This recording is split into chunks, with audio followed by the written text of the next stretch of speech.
Olá pessoal, meu nome é Luciana Freitas, eu sou advogada aqui no Vale do Paraíba, eu sou formada pela Univap.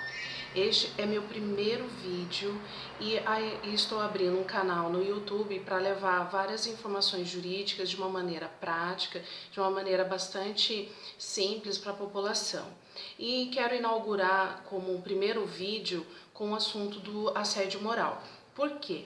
Porque eu mesma, como pessoa, há 20 anos atrás, eu sofri com essa humilhante prática que ocorre no ambiente de trabalho. Então, isso ocorreu em instituição financeira e eu sofri o assédio moral, mas nem se falava nesse nome, não tinha nada sobre esses direitos nos tribunais ainda. Por causa disso, eu me tornei advogada, porque eu me senti tão aviltada sobre os meus direitos que eu procurei fazer a faculdade de Direito. Para você ter uma ideia, esse assunto muitas vezes afeta de tal maneira o psicológico de muitos profissionais e é por isso que eu quero inaugurar. Vamos ao tema? Bom pessoal, vamos então ao tema assédio moral. O que vem a ser o assédio moral? O assédio moral nada mais é que uma prática humilhante que ocorre no ambiente de trabalho e geralmente ocorre através do superior hierárquico. É muito difícil acontecer de baixo para cima, ou seja, do funcionário para o gerente. A maioria das vezes acontece do chefe para o empregado hierárquico, abaixo, não é? Bom, o que acontece geralmente? Na prática, esse superior chefe, gerente ou até mesmo dono da empresa, ele começa a praticar atos de violência. Violência de que forma? Psicológica, entendeu? Ele dá bronca, ele ameaça, muitas vezes até espalha boatos sobre você como empregado, ele constrange, ele tira até material de trabalho teu, e isso começa a ser de uma forma reiterada, dia a dia. E o que acontece com o empregado? Ele acaba que vai ficando diminuído, ele vai ficando cada vez mais atingido psicologicamente no dia a dia do trabalho. Mas por que isso acontece? Muitas vezes a empresa não, ali o empregado, o empregador, o chefe, muitas vezes ele quer que o empregado peça demissão. A maioria das vezes é esse o motivo dessa prática, não é? Mas quero deixar logo alertado que é assim, muitas vezes até o dono da empresa, o proprietário da empresa, nas grandes empresas, nem sabe que isso está acontecendo no ambiente de trabalho. Por isso que geralmente a gente indica, eu como advogada, sempre indico que o empregado que está sendo violentado, ele procure então o RH, comunique o RH que isso está acontecendo, se isso for possível. Geralmente nas empresas maiores isso é possível. Mas se não for possível, comece então a juntar provas, não é? De que forma? Procure não estar sempre isolado, sempre o chefe e você, para ele não te violentar dessa forma psicológica, para que tenha outras pessoas, colegas, ouvindo e que percebam esse comportamento antiético do seu superior, né, do seu chefe, do seu gerente. E que você vá, muitas vezes até acontece através de e-mails, né?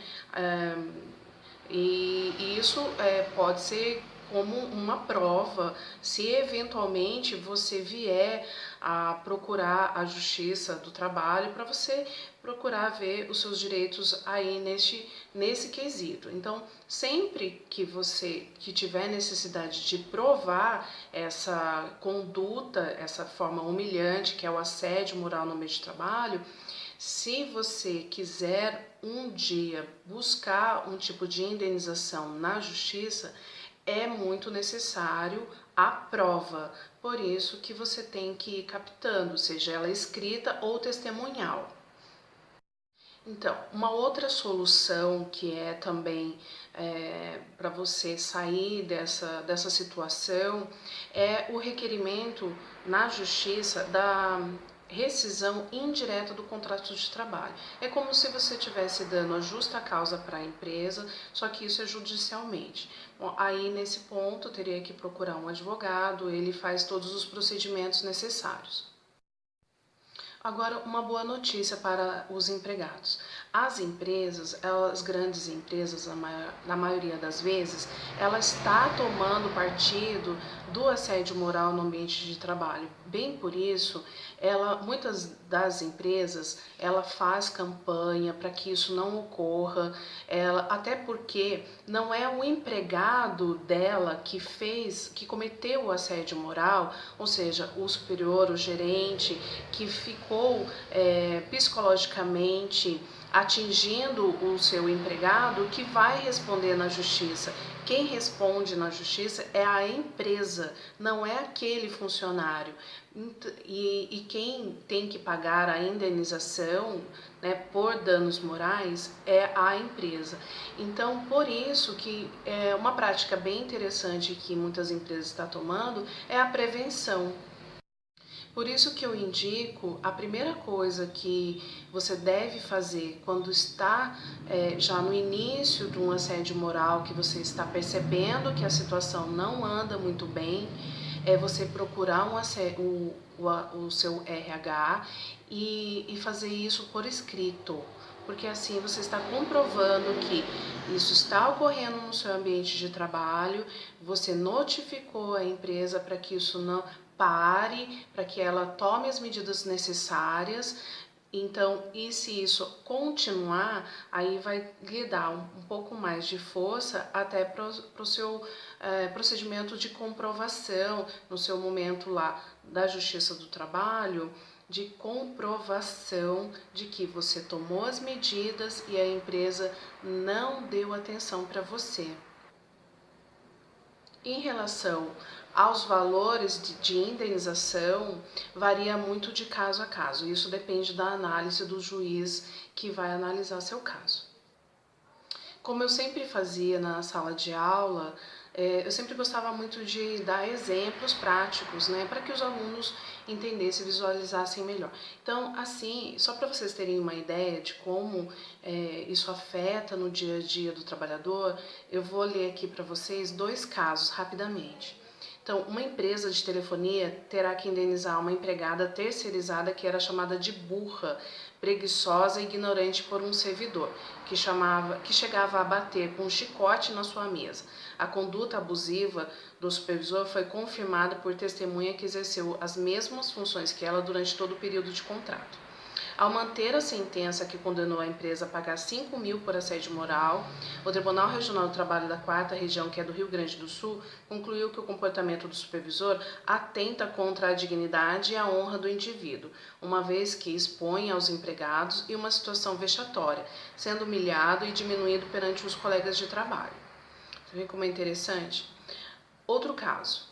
Uma bancária que era constantemente chamada de mulher de bandido e humilhada pelo gerente da agência por não conseguir cumprir metas abusivas, receberá 50 mil por danos morais. Então, a 5ª turma do Tribunal Superior do Trabalho determinou o pagamento de indenização de 50 mil. Esse é um outro caso, da funcionária da Cato Online, que era insultada a gritos por seu superior. Consta na decisão que a trabalhadora era chamada de gorda e incompetente, sofria ameaças de demissão e que o bônus ao qual teria direito não seria pago, além de ouvir o que ela sempre fazia era não vou falar porque é palavrão, é feio aqui. Bom, tem a situação também que é considerada como assédio moral, mas não só aqueles reiterados que o superior hierárquico fica humilhando o empregado dia a dia. Existem também situações assim isoladas, por exemplo, o empregado ele volta de uma licença acidente e de repente ele é transferido para uma outra filial muito longe do trabalho dele ou que dificulta o transporte dele. Isso tudo é para que o empregado peça demissão. Então isso também é considerado um assédio moral. Então veja, é um ato que prejudica e muito a situação do empregado, mas também que é considerado assédio moral. Então Bom, fica aqui as dicas. Para quem achou interessante esse vídeo, compartilha, se inscreve lá no canal e dá um joinha.